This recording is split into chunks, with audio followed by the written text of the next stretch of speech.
चलना फिरना मुश्किल हो जाता। फिर चाहे किसी व्यक्ति को लगवा ही क्यों नहीं है, उसके परिवार वालों को चाहिए उसके शरीर को हिलाने की कोशिश करें, हिलाना चाहिए उसको शरीर में। जब सक्रियता रहती है तो धीरे धीरे करके जो वो व्यक्ति होते हैं तभी तो मर जाते हैं जल्दी, क्योंकि डॉक्टर इंजेक्शन लगा दिया तो लगा दिया, दवाई खा नहीं सकते हैं, परिवार वाले बोलते हैं इंजेक्शन लगा दिया चुपचाप रह दो। जब उनको हिलाएं डुलाएं, मालिश करें, हाथ पांव संचालन की शक्ति दें, उनको खुद करें।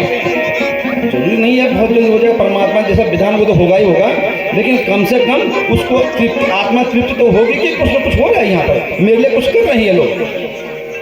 इसलिए जीवन में धर्म के कर्म को करने का आश्रय लेते हुए जीवन यापन जो व्यक्ति करता है उसके घर में, उसके जीवन में सुख संपत्ति अनायास ही आ जाती है।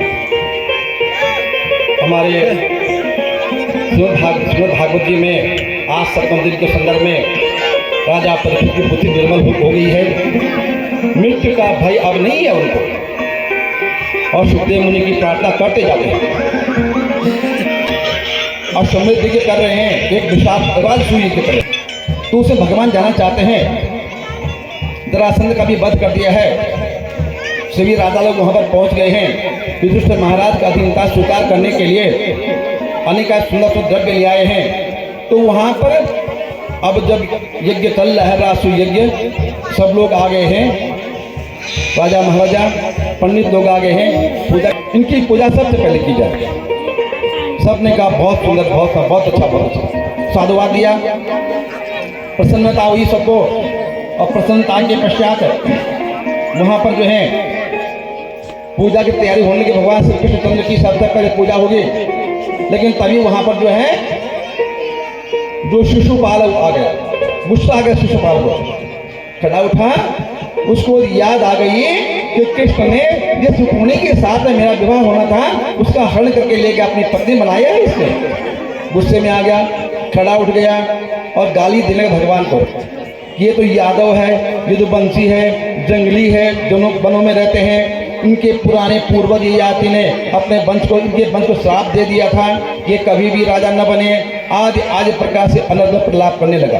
भगवान गिनते गए उसके प्रलापों को, क्योंकि उसकी माँ को भगवान ने वरदान दिया था, सांत्वना दी थी, आशीर्वाद दिया था कि किसी भी तरह से मैं तेरे पुत्र की 100 गलतियों को मैं माफ कर दूंगा, 101 हो जाएंगी तो मैं इसको नहीं छोड़ूंगा।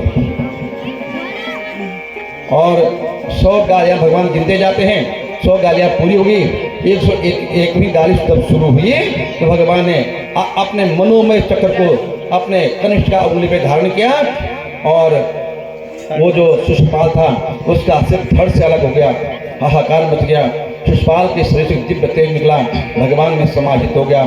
और इस तरह से कहते हैं ये नरा चक्रधरेण राज्यम त्रैलोक्यनाथ जनार्दनेन तेते नरा विष्णुपुरम प्रयाता क्रोधो विदेव से वर्णि तुल्या। भगवान का तो क्रोधी पर के समान बन गया। जिन को भगवान ने अपने हाथ से इनका वध किया, अंत में भगवान के दर्शन हुए उन सबको, और भगवान का जो क्रोध है जिनका वध भगवान ने किया उनको मुक्ति मिल गई। वो क्रोध भी भगवान का वर के समान बन गया, वरदान बन गया, उनको मुक्ति हो गई अंतिम से भगवान के दर्शन करने से। बंदवक्त का वध किया भगवान ने। कृष्ण बलदेव के 4 दिन पहले की कथा थी, 4 दिन पहले की कथा थी कि बैकुंठ में भगवान के 2 पार्षद जय विजय सरकार कुमारों को अंदर जाने से रोक लिया था और उन्होंने श्राप दे दिया था तुम जय विजय 3 बार संसार में असुर योनि में जन्म लो। भगवान ने कहा चिंता मत करो, तुम्हें भी जन्म दूंगा, तुम 3 बार लोगे, मैं 4 बार जन्म लूंगा और तुम्हारा उद्धार स्वयं करूंगा, बैकुंठ पहुंचाऊंगा। सत्युग में हिरण्याक्ष हिरण्यकशिपु भगवान ने 2 अवतार लिए, बराह अवतार नृसिंहावतार, उनका वध किया। त्रेतांत के समय में जब त्रेता युग चल रहा था, वही परमात्मा जगत नियंता बैकुंठवासी, उन्होंने भगवान राम के रूप में जल ग्रहण किया और संसार में पापी दैत्य जो हैं रावण कुंभकर्ण के रूप में उत्पन्न हुए।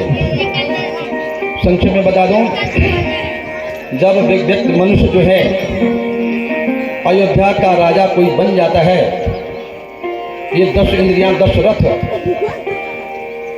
जब अयोध्या मन नहीं योद्धा में जीतने योग्य, जब से कोई जीत नहीं पाता है, ऐसी जो दुर्जय स्थल है शरीर, जिसमें 10 इंद्रियां हैं, इसको विजय प्राप्त कर लेती हैं। तदनंतर ये जो परमात्मा की भक्ति करते करते इसमें जो जीव है वह विदेह राज की पुत्री से विवाह करता है। आदि भगवान राम उनके घर में दशरथ के घर में जब जन्म होता, जिसने 10 इंद्रियों को जीत लिया, तदनंतर अयोध्या बन जाता है शरीर।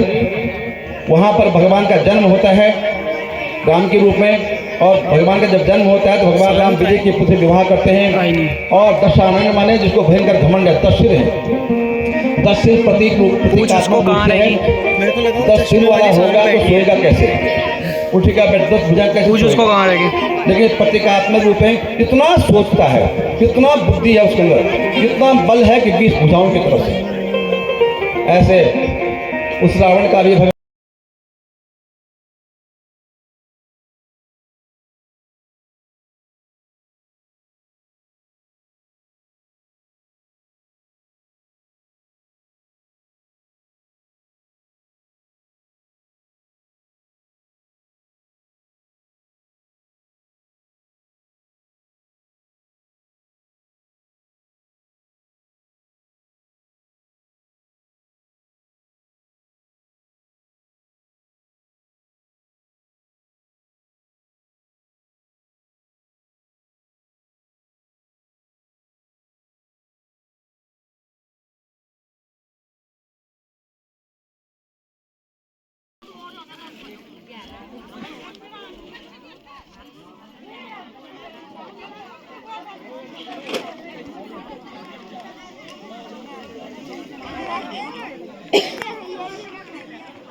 दो मिनट की क्या करेगी।